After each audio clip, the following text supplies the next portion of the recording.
So for today's video, we are going to talk about how to file and pay the BIR form 2551Q.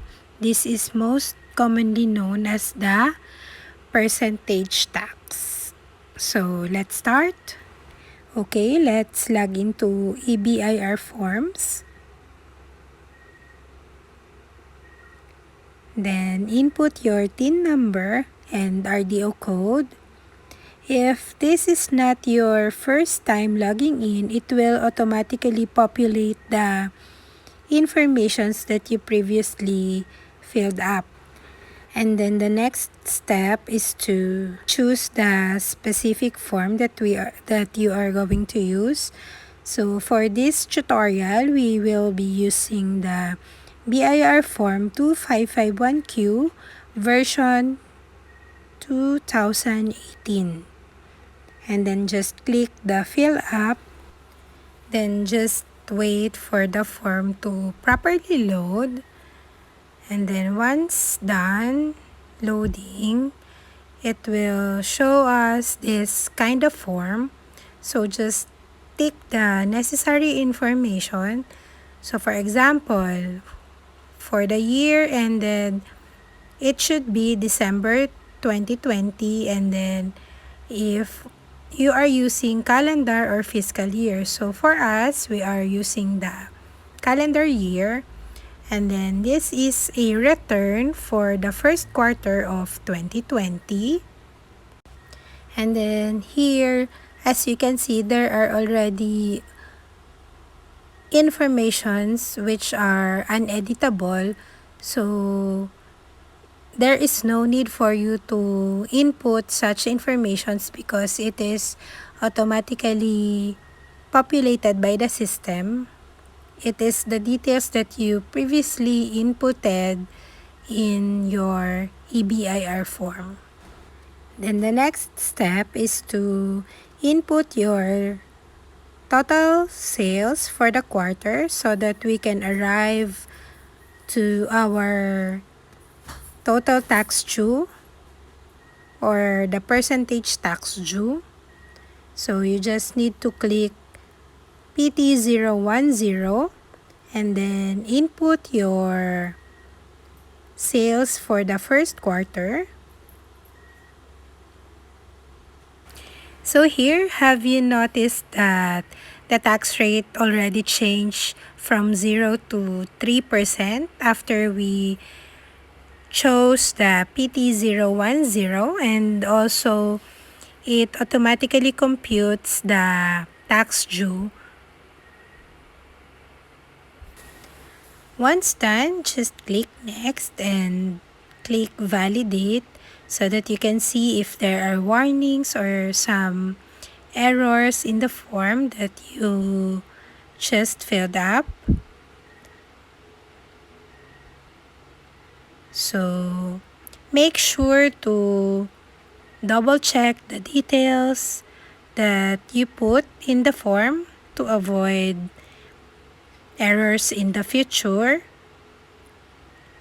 So if you are already 100% sure of all the informations, you can click the submit final copy,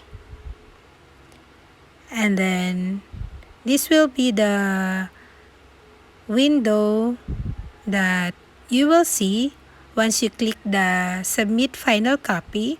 Then just wait for the window to properly load. Okay, submit successful. So this is the pop-up window that will show once your form has been successfully submitted. So all you have to do is wait for the email confirmation. So here is the next window. It says that you can automatically pay electronically through the following channel. So just click the link so you can see the many options on how to pay your tax. So you can either print it or save in your hard drive or disk. Then the next thing that you need to do is to check your email inbox to see if the email confirmation is already sent to your email account. So this would be the sample, or this is the actual tax return receipt confirmation that we have received in our email. So once you have received this, you can already pay your tax. So in the next step, we will be showing how to pay using our GCash account. So just log in and then choose the pay bills. And then under the biller categories, you have to choose government. After that, choose BIR, and then form series would be 2500 for percentage tax and VAT. Then for the form number, you have to choose 2551Q. And then for the tax type, PT. And then for the return period, it would be March 31, 2020.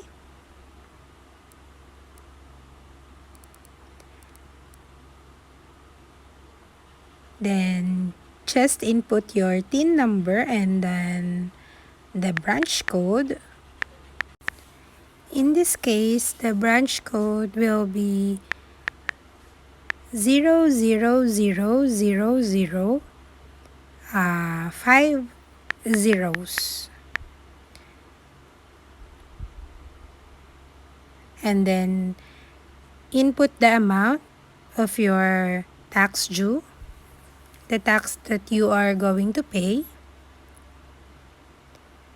After that, you have to input your email address.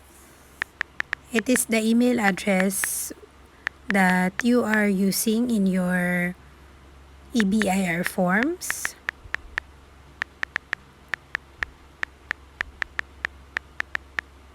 After that, just click next.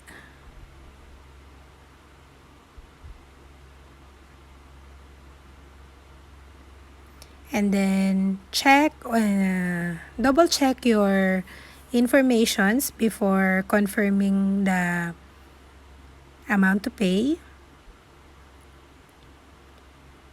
So again, if you are already 100% sure, you can already click the confirm button and proceed to pay your tax due.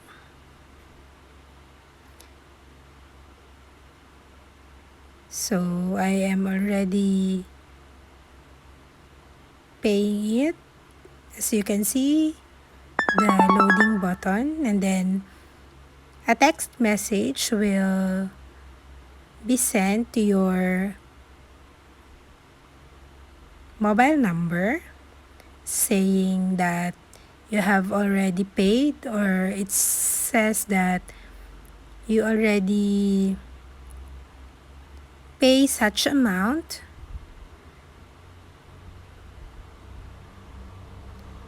And after that, you will also receive an email confirmation about the said payment. So all you have to do is print it along with your BIR form and attach it so that you have the proof in case you will be needing it in the future. So let's see in our inbox if we already received the GCash bills payment. So here you go. This is the email confirmation from GCash, and that's the end of our filing and paying the BIR form 2551Q. I do hope that you learned something from me today, and I wish that this will help you find paying taxes easier.